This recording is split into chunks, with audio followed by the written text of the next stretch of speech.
It was 2013, and the Golden State was gripped by fear.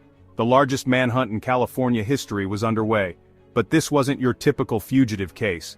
The man they were after wasn't a common criminal, he was one of their own. Christopher Dorner, a former LAPD officer with a score to settle, had declared war on the police.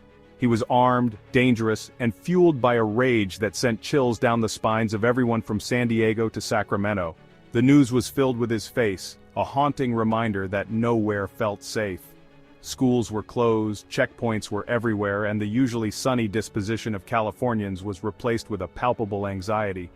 The manhunt had brought the entire state to a standstill, a chilling testament to the fear that one man could instill. To understand the manhunt, you have to understand the man. Christopher Dorner wasn't born a cop killer, he was molded into one.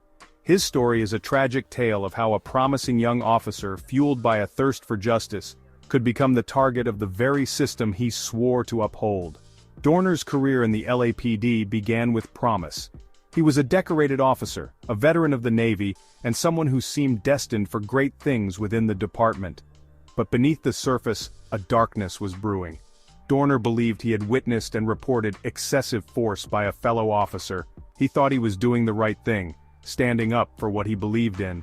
But instead of being lauded for his bravery, he found himself ostracized, labeled a troublemaker, and ultimately, fired from the force.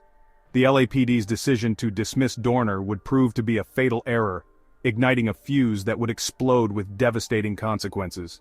The once proud officer was now a man scorned, consumed by a need for revenge against those he believed had wronged him.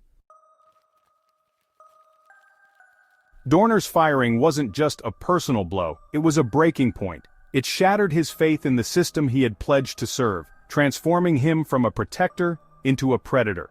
He saw the LAPD not as a beacon of justice but as a corrupt institution, more interested in protecting its own than serving the public.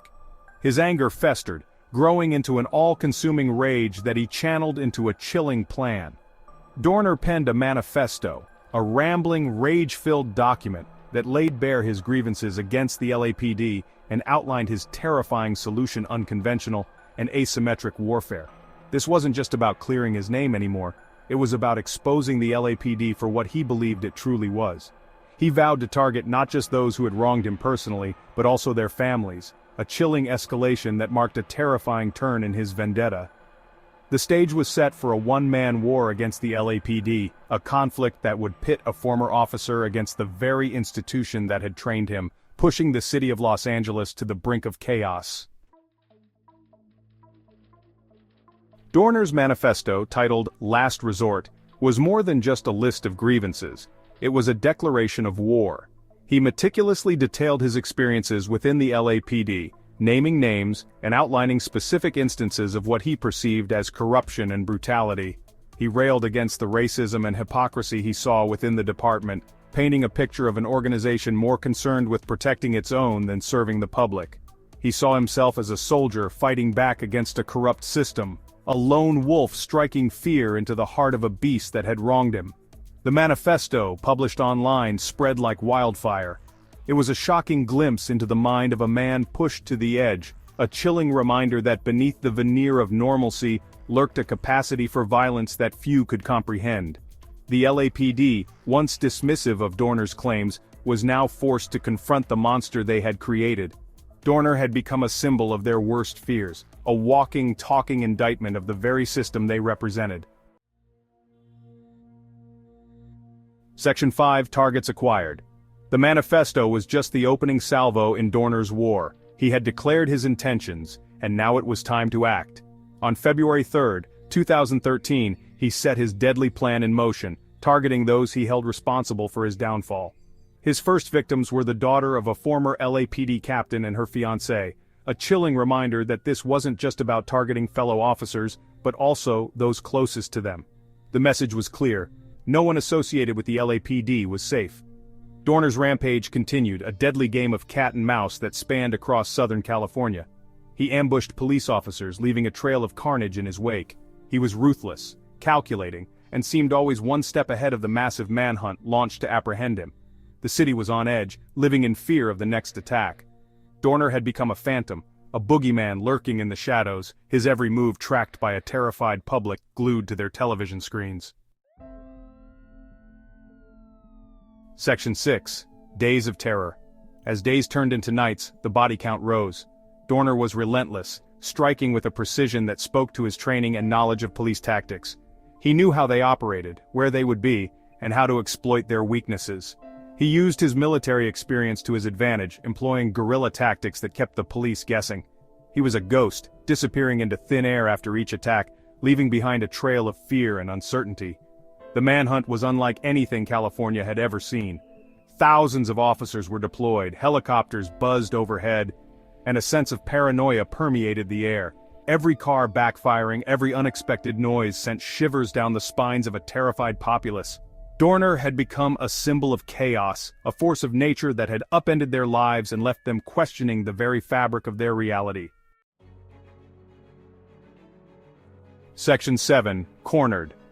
The manhunt for Christopher Dorner culminated in a dramatic standoff in the San Bernardino Mountains.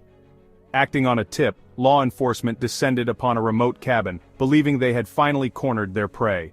A tense standoff ensued, a deadly game of cat and mouse played out on live television. The cabin, surrounded by heavily armed officers, became a symbol of the final confrontation between Dorner and the forces he had declared war on. As the hours ticked by, the tension ratcheted up. The world watched, holding its breath as the tragic drama unfolded. Dorner, trapped and outgunned, was facing his final reckoning.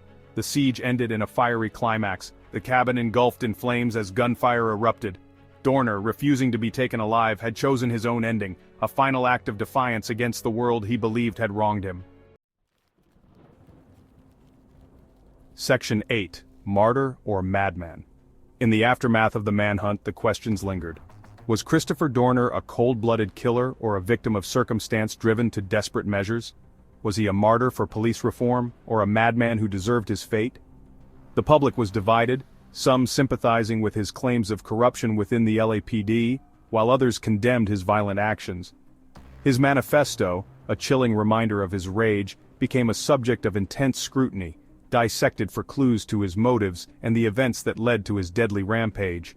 The LAPD, once a symbol of law and order, was now forced to confront the allegations of corruption and brutality that Dorner had so publicly aired. His case became a lightning rod for debate about police accountability, race relations, and the use of force.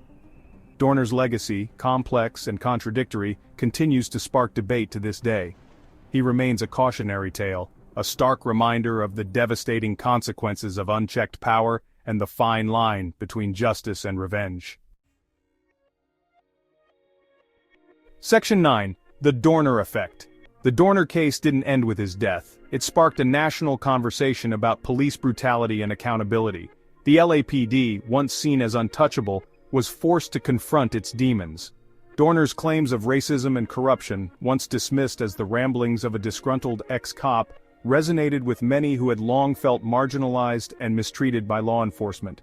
His case, though extreme, highlighted the need for greater transparency and accountability within police departments across the country.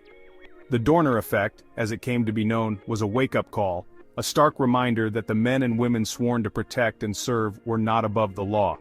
It forced a reassessment of police training, use of force policies, and the way law enforcement interacted with the communities they were sworn to protect.